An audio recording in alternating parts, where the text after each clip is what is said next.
Although this truck may seem like it's just here to cater to the younger crowd, this truck is actually a symbol for something much larger within the community.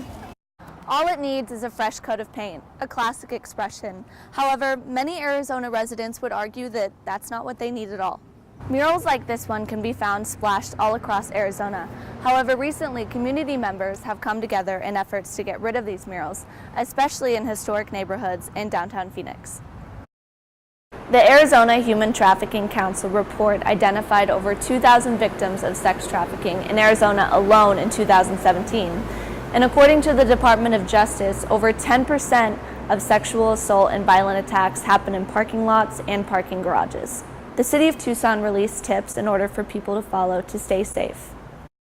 If you've been to CVS Pharmacy, odds are you're familiar with their lengthy receipts. That's because over 2.5 million pounds of waste are produced each year alone just by these guys. And because of the chemicals they use to make these receipts, none of this waste is actually recyclable. I've done everything, I've had everything. I would really like to pay back.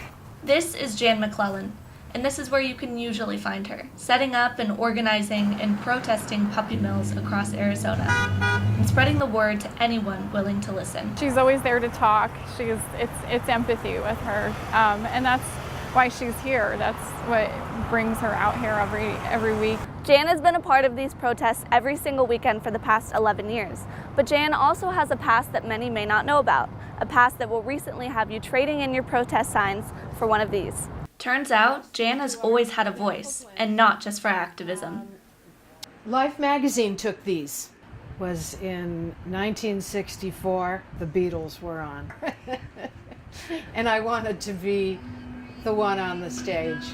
And that's when Jan decided to start one of America's first all-girl rock and roll bands. That's Marvin Gaye. Of course, he's dead, but Stevie's still alive. Stevie Wonder, who was 14, Lynn, Diane, and me on Broadway. Since I did so much in so few years, we traveled and we were in so many different countries. This is us in Vietnam. When I realized what was going on with the animals, that I wanted to be their voice. Just being able to educate the public and having that family turn away from that pet store and say, we're going to the county animal shelter. Thank you for letting us know the truth. That's what it's all about. Excuse me, I'm getting a little teary.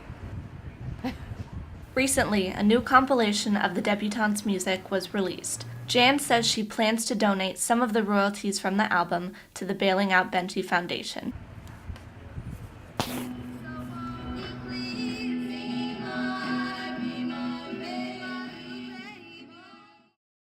I'm here at the First Baptist Church of Tempe to see what an expected 800 volunteers and one foundation is doing to help the troops this holiday season. Gratitude in a box. I've got another bit of conditioner, Tony. If there's 20 to 50 troops in a unit, we'll send about 7 to 10 care packages. Are there any over here? She did that one. Just like helping us, like putting candy in or something. And I'm like, I did that box. It was super cool to think that like a soldier will be opening it.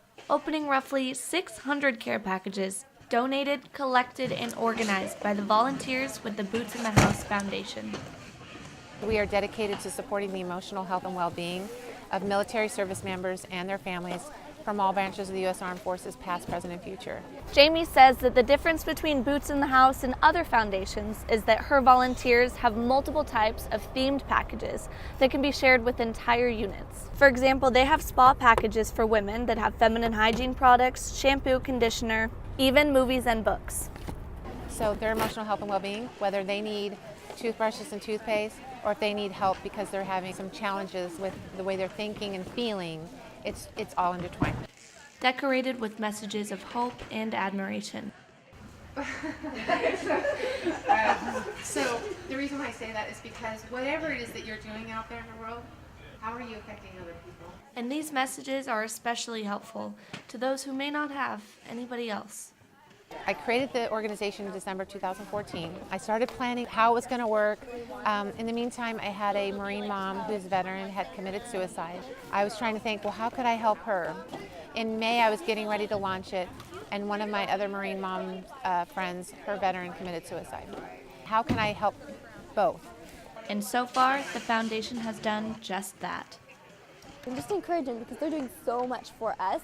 When did we lose that? Why aren't we doing that anymore? So then when my sister found this organization, I was like, perfect. 600 boxes worth of will be making their way to U.S. troops this holiday season. Despite the huge turnout today, Jamie says that any volunteers in any form of help is always welcome. For more information, go to bootsinthehouse.com. In Tempe, Arizona, I'm Madison Crouch for 330 News reporting.